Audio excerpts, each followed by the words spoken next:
Welcome to worship at the McPherson Church of the Brethren. We are an open and affirming congregation that strives to be hospitable and attentive to all of creation. We do not always meet that goal, and we have our share of ups and downs. But in the midst of it all, we continue to listen to God's call on our individual lives and the life of this congregation. We continue to seek to follow Jesus peacefully, simply, together. We're humbled you've chosen to worship with us. Welcome.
Good morning.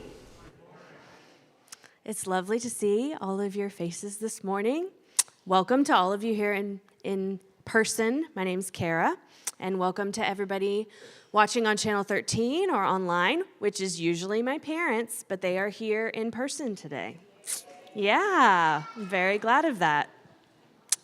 Well, let's greet one another. Stand and tell your neighbor one thing you're looking forward to.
All right, folks.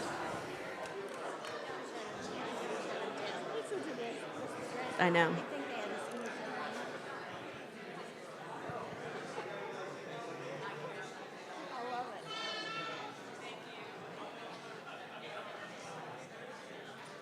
There's so much to talk about. I love it. It's wonderful. All right. Well, this is our time of sharing joys and concerns and announcements and visitors and anything else you might want to say. And Catherine has something for us. I just wanted to draw your attention, as you may, if some of you are on the prayer chain, some of you are not. So some of you may have heard late last night that Ron Freed did die yesterday. Although that was quick, that was a great release for Ron. He was more than ready to go and telling everybody he was ready to go. So yeah, hallelujah for Ron. Hard for... Hello, Cheryl. Hello, Ted. Hard for them. And if you go on Stockholm's website, you will also see the plans for Jan Van Asselt's service, and that is not a mistake. The Van Asselt family is planning that the morning of homecoming weekend, and that'll make a lot of sense for a lot of people who will already be here. This weekend on Saturday morning, we'll be celebrating the life of Margaret Zimmerman. Some of you know Margaret and Elmer, and some of you don't. So for those of you who are connected to the Zimmermans and the Currys and the Yanakopoulos, please come and join their family in celebration.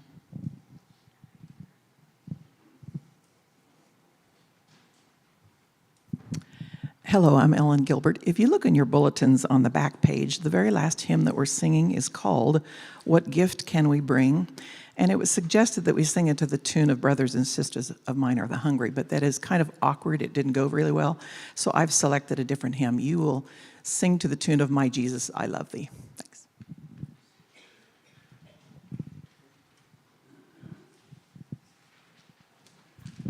Lamont Rothrock, I just want to say a thank you to this congregation. Brenda's mom passed away a couple months ago, and the funeral will be this coming Saturday. And Brenda wanted to make sure in the family say thank you for all your outreach, your prayers and thoughts as we head out that way. Thank you.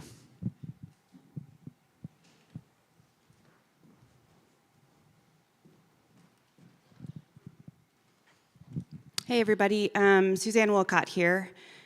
So I'm going to be a little bit wordy because that's just how I am. But I had been working for a while on a project with our very own Charlotte Lowen about loneliness in older adults and social isolation and connectedness. And so I am doing our VBS Faith Quest Waves of Wonder this Wednesday.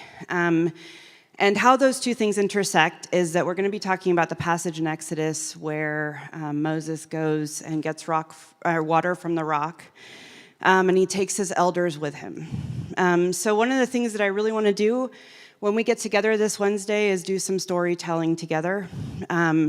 So if you'll bear with me, it'll be kind of an outside-of-the-box way to do it, but I would love to invite you all to try some storytelling together and find ways to take our elders with us in all the places we need to go. I think that's especially moving right now as I think about the ones we've lost today. So thank you. See you Wednesday, maybe. Thanks, Susie. Tag on to that just to remind you, this is our last Wednesday. We will have a final Faith Quest on Sunday morning, the 17th. Anyway, good chance for you to bring more things for the Menno pantry, to deliver them to our well that Lyle has built for us, and it's overflowing already, but we love overflow. And also, it's an opportunity for you to bring the coins that you've been collecting through various projects the last couple of weeks, and so bring your coins too. Wednesday night, 6 to 8, Mennonite, First Mennonite Church.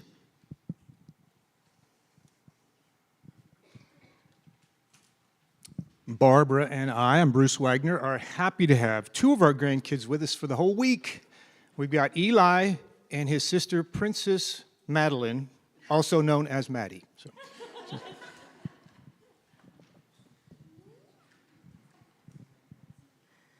Do we have any other announcements?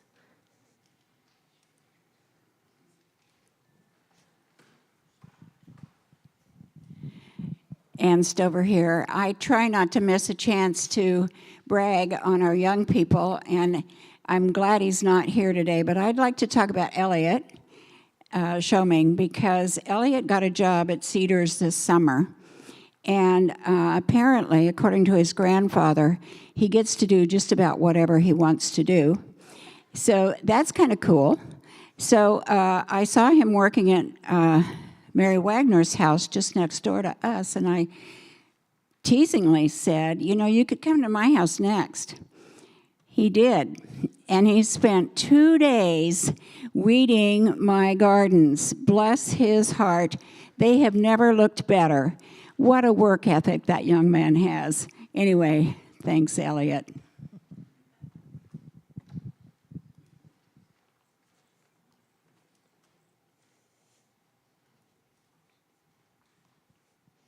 If there's nothing else, let's center our hearts and minds for worship.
And all God's people said, amen. Thank you, Kyle. Thank you, Ellen. Please rise and join in our opening unison words and opening song.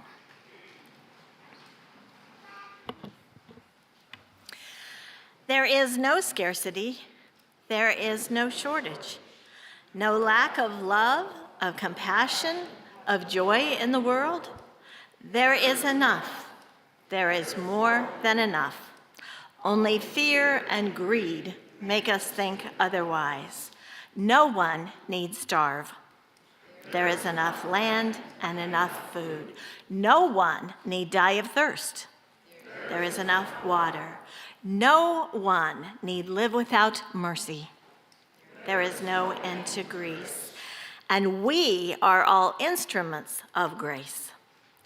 The more we give grace, the more we share grace, the more we use grace, the more God makes. There is no scarcity of love.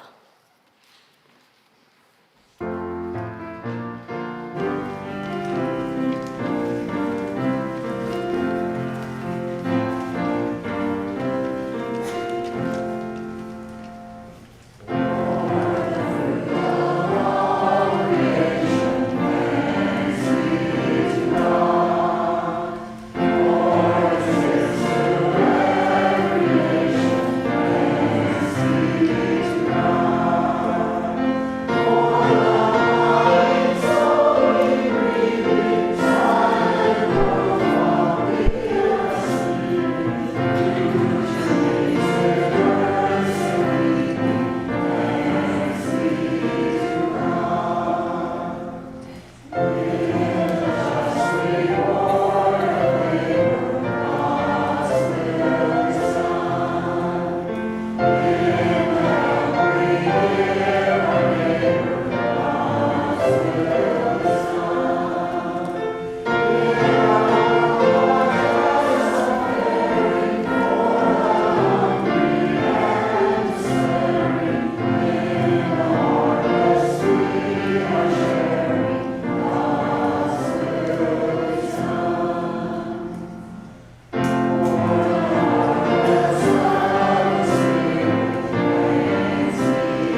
Please be seated, and as you are being seated, I invite the children forward to the children's time with Barbara.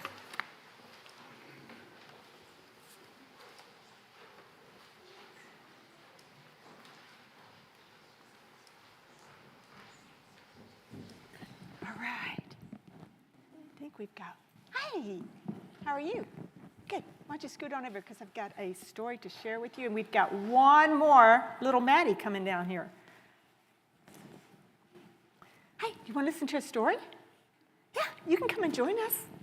You want to sit beside the other Maddie? I can have two Maddies together. How's that? Can I have my mom and dad? Yeah. Well, you know what? If your mommy wants to come up here, that's fine too. Mom? All right. Well, you know what? I have a story for you today, and I'm not going to read it because it's kind of long, so I'm going to tell it to you, okay? And so as I tell it to you, you can look at the pictures. But the story is called The Quilt Maker's Gift. You read it before? You have? Have you read it before? No? No, I haven't. You haven't? Okay, good. Well, you know what? It's about an old woman, and she is a quilt maker. What do quilt makers do? They make quilts. Yeah, easy question. They make quilts, okay? Well, she lived up in the top of a mountain all by herself, and every day she would make beautiful quilts. Some people thought her quilts were so beautiful that she must have had some magic in her fingers.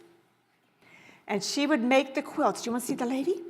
She would make the quilts every day, and then at nighttime, she would go and rest. And the next day, she would get up again, and she would make more beautiful quilts. And when her quilt was done, she would take it down the mountain, and she would find somebody who was poor and homeless and give it to them. Do you know, she never sold her quilts. She only gave them to poor people. And people in town started thinking, well, I want one of her quilts. And so they would come up the mountain with their pockets full of gold, and they would say, here, take this gold, give us one of your quilts. And she would say what? Nope, I only give them to you if you're poor and homeless. Well, also in that town, there was a king, and the king was very powerful, and he was rich, and he was also very greedy. He loved presents. He loved treasures. And when it was his birthday, he had all the people in the kingdom bring him presents. But he still wanted more. So he decided, you know what? I'm going to celebrate my birthday 2 times a year. What do you think of that? Would you like that? Yeah. He got twice as many presents. But he still wasn't happy. He could not find a present that made him smile. Look at all of his presents. Look at all his treasures. But was he smiling? Nope, he was not smiling. It's hard to find him, isn't it? He was not smiling. So he told his soldiers, you need to go out to the town, and you need to find me that one treasure that will make me smile. What do you think the soldier found? A quilt. Yep. The soldier found the quilt maker. And the king says, oh, that's what I want. Let's go. And the soldier said, the quilt maker said, no. Give you one unless you are poor. Unless you are poor and homeless. And the king says, oh, you know what? I'm the king. I will go. And what do you think the quilt maker said? Nope. But she did say, if you make presents of all of your treasures and give them away, I will give you a quilt. For everything you give away, I will add one piece to the quilt. What do you think the king thought? We're going to skip a couple pages. King thought, I can't do that. I cannot give away my treasures. So he went back home. But he wasn't happy. So he decided, you know what? Maybe I can give away one treasure. So he looked through all of his treasures, and he found a tiny marble. A marble. But he gave it to a little boy, and the little boy's eyes lit up. He was so excited to get the marble, and the king thought, oh, well, you know what? That wasn't that bad. So the king started giving away all of his treasures. He went all over. Look, he even gave away his horses. That would be cool, wouldn't it? He went all over his kingdom. And he discovered that the more he gave away, the more smiles he had on his face. He gave so much away that in the end, he had nothing at all. Look at all the people he gave to. He went all over the world, all different kinds of people. He had that much stuff. So the quilt maker had been doing what she said she would do. Every time he gave something away, she would add another piece to his quilt. The quilt was almost done. He had one more thing to give away. But she called him to her and said, I will give you this quilt. And you know what the king said? No, your quilts are only for people that are poor. Now we have to remember now the king had nothing left because he gave everything away. So is he poor? But he said he wasn't poor. He said, I am rich in my heart because I have made friends, I have helped people, and that has made me smile. My treasures are in my heart now, and that is a good thing. But the quilt maker kept saying, yeah, I made this for you. You need to take it. And the king says, okay, I will take it on one condition, that I give you a gift. So he gave her the last thing he had, and it was his throne. Because he said, you work so hard, and you are so tired at nighttime, you need a comfortable place to sit. So she says, okay. And from then on, during the day, the king comes up to the mountain and watches her quilt. And at night, he takes the quilt back down the mountain and gives it away to someone who is poor and homeless. And he is rich in his heart. What do you think we're supposed to learn from this story? That you need to be grateful for what you have. Okay, we need to be grateful for what we have. You got to share what you have. We have to share what we have. You're exactly right. Our treasures are not here on earth. Our treasures are in our hearts and with Jesus. And we need to give what we have and share. Okay? Thanks for joining me. Oh, hey, listen. I have quilt pages for you to color. Okay? So we've got this kind, or we've got this kind, and actually you can have two of each if you want to. Or we have these kinds. What kind do you want? Each? Yep, two of, there's different ones. Okay, Maddie, you want that one? You can have that one. You want this one? Okay, one more left. Maddie, you want that one? All right, have a good week, guys.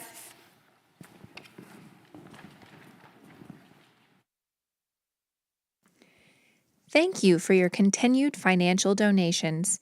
You may give online at maccob@macbrethren.org.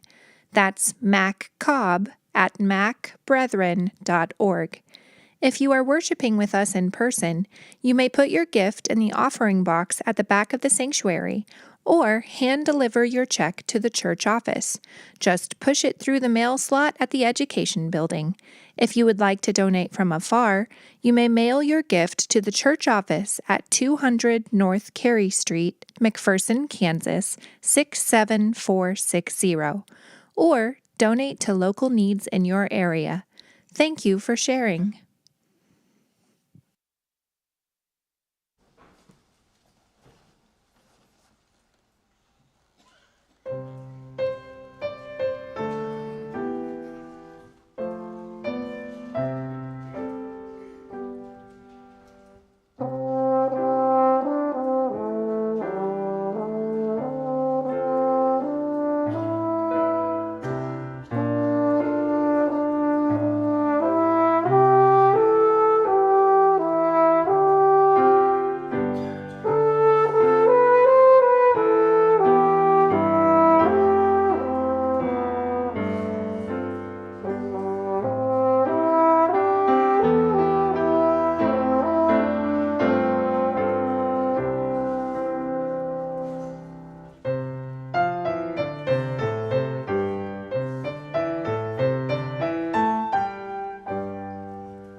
Our scripture focus this morning is a very familiar scripture. It comes to us from the Gospel according to Luke. Someone in the crowd said to Jesus, "Teacher, tell my brother to divide the inheritance with me." And Jesus said, "Human, who appointed me a judge or an arbiter between the two of you?" And then Jesus said, "Watch out. Be on your guard against all kinds of greed, because life does not consist in an abundance of possessions." And then Jesus told them this parable. The ground of a certain rich man yielded an abundant harvest, and he thought to himself, "What shall I do? I have no place to store my crops." And then he said to himself, "This is what I'll do. I will tear down my barns, I will build bigger barns, and I will store my surplus grain, and I will say to myself, 'You have plenty of grain laid up for many years. Take life easy, eat, drink, be merry.' But God said to the man, 'You're a fool. This very night your life will be demanded from you. And then who will get what you have prepared for yourself?' And Jesus said, 'This is how it will be with whoever stores up things for themselves, but is not rich toward God.'"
Both this Sunday and next Sunday, the lectionary texts, I didn't make this up, I didn't go select this, both of the lectionary texts are referencing money. Now, in church, specifically what I've noticed in churches of the brethren, we don't easily talk about money. Oh, we want an annual fund drive, and we want to encourage every single person to give to the church so we can meet our budget and we can pay our utilities and we can pay our outreach, our upkeep, our maintenance. Have you seen our ceiling? The rain shared with us in our building this year.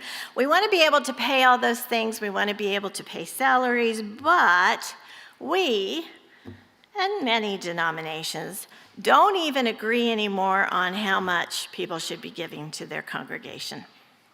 How much should we be tithing? Is the church really still asking for 1/10 of our household annual income? And what if we donate and we give to other agencies and other efforts that are doing good stuff? It used to be you gave everything to the church because you could rely on the church then dispersing it to all those other good agencies doing good work. But now, think about Heifer International, right? It's an entity unto itself. Think about Church World Service. and all the good they do. We used to funnel everything through the church. We don't do that anymore. So when you're asked to give, are you being asked to give just to the church? Or are you counting every other way and every other place that you give? And are you including the time you share, your volunteer work? Are you including the talents you share? Should we pay Kyle? How much do you want to be paid this morning, Kyle? And I know, Ellen, your stipend goes a long way. Traditionally, churches have used the number 10%. Tithe 10% of your annual household income. I don't know about you. I have a sister who pecks at me when I tip too much. And that's kind of an odd thing because she made her way through college. She was an excellent waitstaff person, and she used to come home with tons of coins and pour it out on the bed and count it at midnight, but that's a whole nother story. And so she pecks at me. She's like, you tip too much. And I'm like, no, do you remember that my son, your nephew, worked for a long time for tips? So I don't tip 10%, I don't tip 20%, 22%. Sometimes if I have a great relationship or I happen to know that student, I tip 25%. Ouch, right? But the church is still asking for 10%. So what's going on there, right? Should we be giving 25% of our annual income to the church? In general, hear me, active participants of this congregation agree that we want to meet our guesstimated expenditures, and we call that our budget. Newsflash, our budget is a guesstimate of what we're going to spend next year. So it used to be that this church had a huge gap. So we'd pass a budget and we'd only spend 82% of it. Now, your finance team has gotten so good at tracking the money that gets spent here and what's coming in. We actually, when we pass a budget in this congregation, we actually get really close to that being our expenditures. I think that Dan and Carolyn are gone this morning. Jana's fixing lunch for people she's having over to her house because that's how she caretakes people. Anyway, so apologies to finance team. Emily's gone with her kids. Oh, gee, I got free reign. They'll come after me later. Brian's gone. Woohoo! Anyway, we truly come really close. Like maybe what we guesstimate in our budget, we get to 96 or 97% of that. They do a really good job of guesstimating what's going to happen. They look at inflation, they look at insurance. We got an 11% increase again, July 1 for our insurance, and that's happening to everybody, that's not just us. So in November, y'all are gonna get a report, right, from all the teams, and you're gonna get a budget the finance team is gonna ask you to pass to guesstimate what we're gonna spend next year. A guess of what we will need to pay our bills in the next year. And the only way we do that is for what we all give, right? There's no income stream coming into the church except gifts. Some people believe the volunteers who do all the work to build the annual budget should just be trusted because they volunteered, they're professionals who work in the field. We should trust them, they know what they're doing, and so we should just vote for that budget to be passed. Some people believe we should only spend every month what we actually bring in that month. So if we have a $17,000 deficit in a month, somebody out there, a vendor or a utility company or a salary, doesn't get paid. Some people want weekly updates about the budget. Do you remember, I'm looking for the oldest person here today. Did we used to have a reader board that gave our weekly amount? We put in our weekly amount, we put in our hymns, we put in our weekly attendance. I seem to remember some kind of wood board over here that lots of churches have those. Oh, it was in the bulletin. Thank you. I knew it was printed somewhere. Thank you, Janice, for all those years of doing that, right? Some people want monthly updates about the budget. Some people only want to hear if we're lagging behind. Some people want a fall campaign to ask people to pledge what they will give. And then they want finance team to send out notices when people fall behind. Oh, what a nice thing to do to finance team, right? But here's the deal. How people give has really changed. These days, people in general do not bring check or cash every Sunday. We quit passing the plates during COVID. And we have that giving box on the back. And quite frankly, people in general, whether they pledge or not, they give what they can, right? People are now sometimes giving one time a year. The year that Miriam Hoover turned 104, she said, Catherine, I'm going to give my annual gift. I'm not going to give it every month because I don't know if I'm going to be alive in December this year. So Miriam made sure that she gave that total amount in January or February. And she did, in fact, die that year when she was 104. People now sometimes give in a chunk when they sell their grain. People sometimes give when they roll a CD, when they roll an investment, when they get an unexpected inheritance. Sometimes when people die, we had somebody, 20 years ago, who when they died, they dispersed, used their attorney to disperse to their family, but they hid an amount that they gave to this congregation that they did not want named because they did not want their family to know that they had given that chunk to the church, and it was earmarked for anything to do with students. And I will tell you that that chunk of money bought new carpets for the preschool, they bought new chairs for the kids' education, they bought new air conditioners for the building windows over there. It was amazing. We put new floor down in those classrooms. It was amazing what that gift, but that person made sure because they didn't want their kids to feel bad that amount of money, their kids got, but they didn't want that person, they didn't want them to feel bad at what they gave to the church.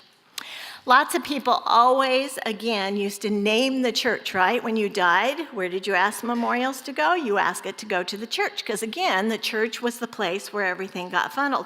That's not true anymore. Rarely does somebody name the church as the memorial designate, or they name the church in something else, because there are a lot of amazing organizations out there doing amazing work. In other words, people give in a giant variety of ways, and a pledge does not a budget make. A pledge, except for the rare few pledges, is also a guesstimate for people, because it's what you hope you can give, it's what you commit to give, but ultimately life happens, right? So you do what you can, and sometimes you can't. In addition to the mercurial relationship people have with giving in the church, this congregation, as many congregations, has its own particular culture around money. And one of those historical pieces of this congregation is that the saints who have gone before us did not wish us to pursue people giving to an endowment, and they did not wish us to put money away to be invested and to use only the interest. The thought was, if you have money, you don't sit on a pile of principal, you use that pile because people are hungry and thirsty today. So there's a long history in this congregation. So we have a tiny little bit invested that was given that we can't touch because it was given in a farm to the church, and Brian can tell you all about that. I always forget, and he always reminds the finance team where that farm is. So we have that invested, and these days we get or we don't get some income coming off of that. But the long-held theory of many of those saints was that investing principle and having it sit when it could be actively working to mitigate the need in the world was poor stewardship. Now, you can do that as an individual, and those persons who had that strong opinion did that for themselves, but you don't do it for the church. Lutherans can do it. Catholics can do it. Baptists can do it. But the Church of the Brethren in McPherson, Kansas did not do that. Therefore, whenever we come up short, this church also has another long history, and that is that at the end of almost every year, as the finance team keeps you all up to date with what's happening with the money, we almost always have people give a 13th month. That's what makes the payments. People almost always ramp up, and it equals out to a 13th month of payments. And as far as I know, again, Jana and Carolyn and Emily and Angela's here. Angela, are you taking notes? Don't tell the team what I said. But we've talked about how in the 15 years or so that I can track back, there was only 1 year that this congregation was not able to pay bills. I think it was short $2,000 or $3,000, and they took it out of that small amount of reserves they have. So that seems to work for this congregation. The other apparently inviolate historical financial decision that this congregation has made, and I found it. I had to go back into the records to look for something for Bruce Clary. And I was looking for something entirely different, and I saw at the top of the page, and I thought, holy cow, how many times in finance team have we asked this question and we didn't know? And there it was, and I was sure as shooting that I took a picture on my phone, and I can't find it. So I know it's over there. I saw it with my own little eyes. But that decision was, and it was back in the 30s, that the outreach, the lion's share of the outreach budget of this congregation would be given to the Big Five. So the Big Five are two educational institutions, McPherson College and Bethany Seminary, and then two structural obligations, Elgin, which is our denominational, the home of our denominational office. So on our budget, it says that money goes to ministry and mission, which is what they call themselves now. The other administrative chunk goes to the Western Plains District, and it goes in two pieces. It goes to the general budget, and it also goes in a set-aside part to the camps. And then the fifth institution is the Cedars. And since the 1930s, those five have been the place that most of the outreach budget goes. So I ran the numbers. I went back and pulled the 2025 budget that we built. And when I added up those five things, 97% of our outreach goes to those five. It kind of surprised me.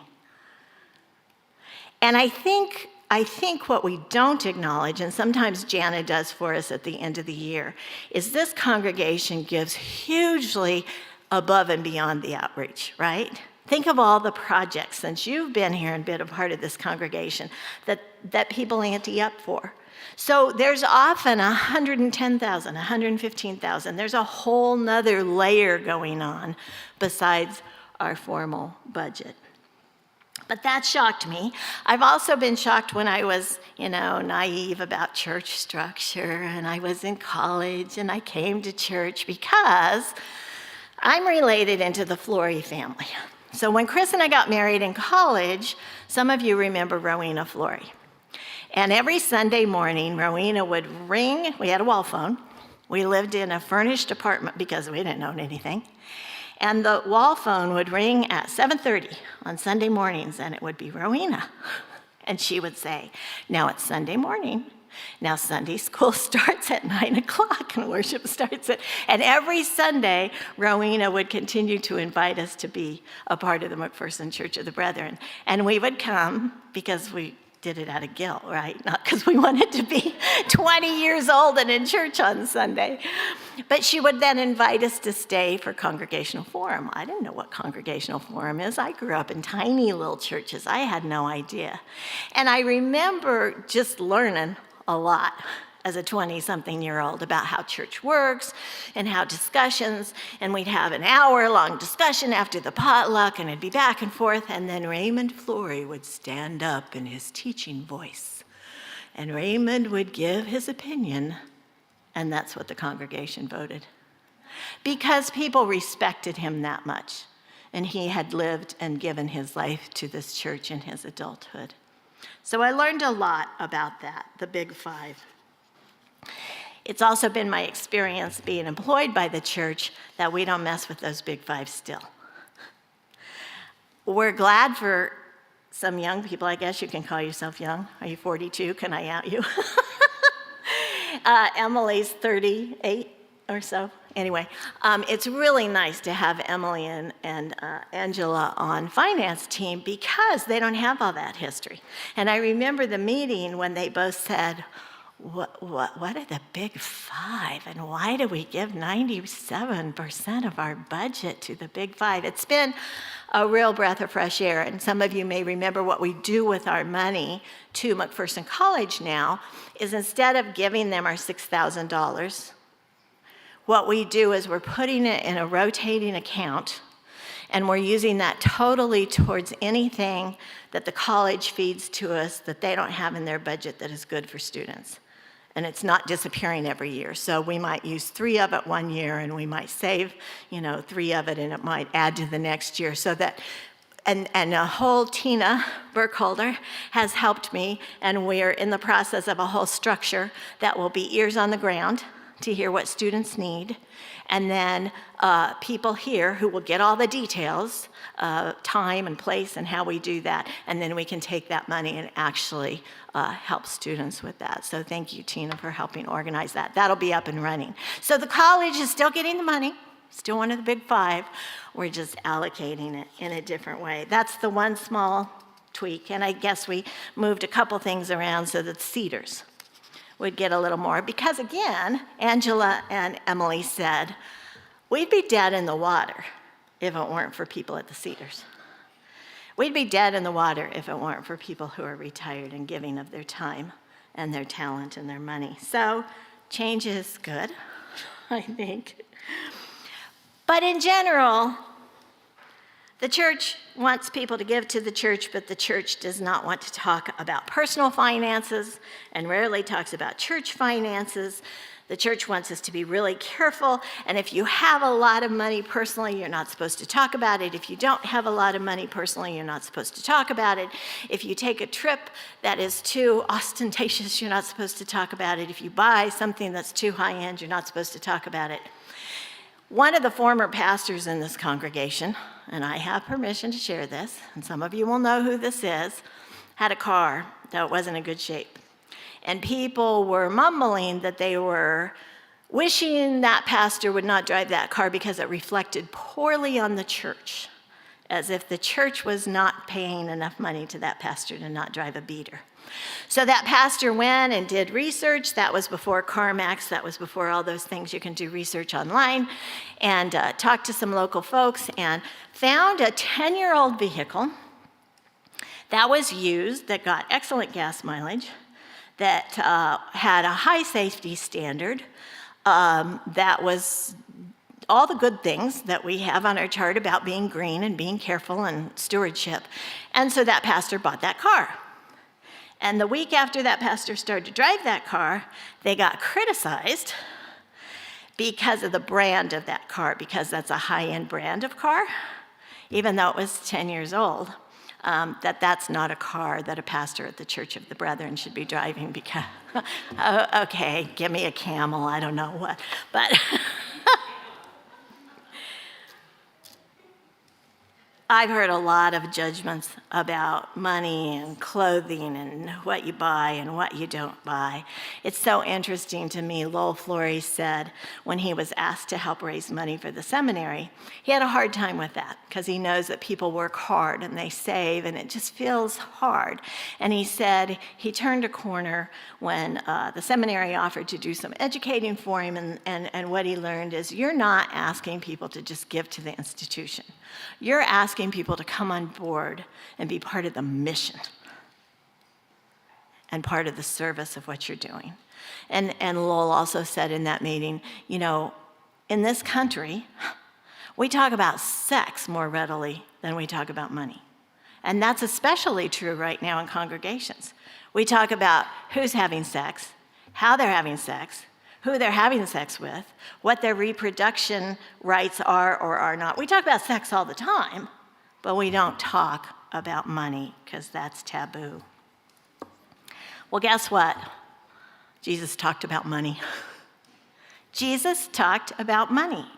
If you go, and I did, and you outline the entire book of Luke, and you color code the book of Luke, what you're going to find out is Luke did an outline. Here are the highlights of Jesus' life. Here are the big things he did. And then here are all the times he taught, right?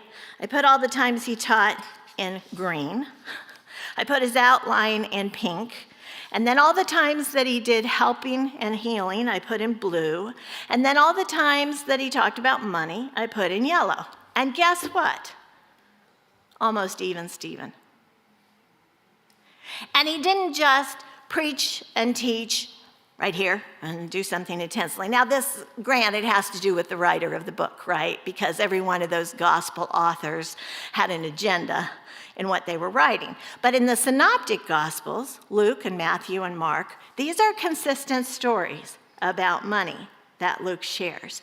And the cool thing is, Jesus was teaching, and then something came up about money, so he talked about money. And then somebody came and was blind, and so he healed him. And then he taught some more. And then somebody came and was crippled, and he healed him. And then somebody asked about money, so he dealt with money. He didn't set that aside as a taboo subject.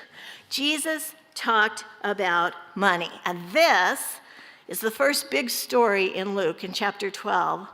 And it's titled in almost every translation. You know, you can go online and go into translations. You can even get the Klingon translation of the New Testament. And you go in and you look at, it's always interesting to me to look at how the different translators headed the chapters. And almost consistently, this is called the parable of the rich fool. The parable of the rich fool. Following, intermixed, Jesus talks about the short scripture about do not worry. You know, the lilies of the field, don't hoard for yourself. Talks about being watchful. We're going to talk about that next week.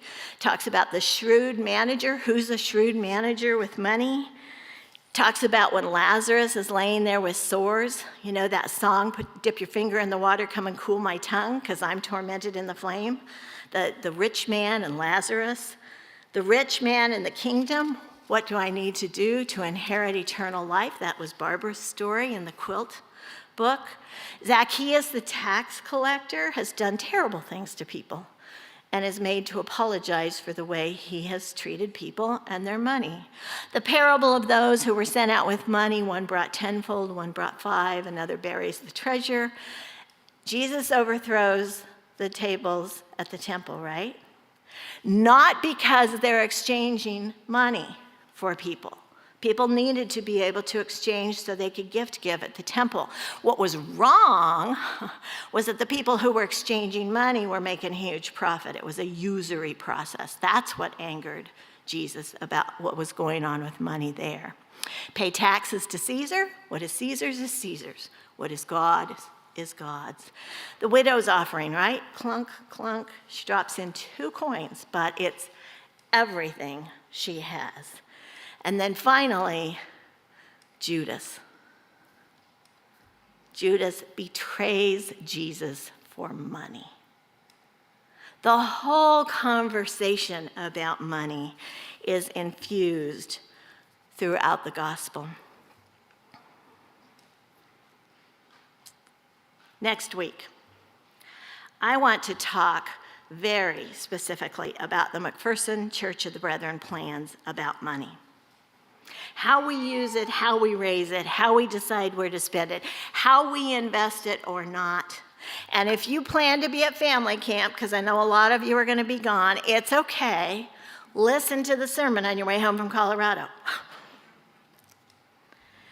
Because when we discuss money in a healthy way and we weave it into the lives of this congregation, it is in that way, with all our opinions and our differing opinions, with all our ideas and all our questions, no question is a bad question, no question is without merit. When we do that, then money can truly be a treasure. When we do that, then we can do as Jesus did, and we can use our money to serve God and to serve God's people. May it be so. Amen. See you next week. Please rise for our sending song.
Be seated.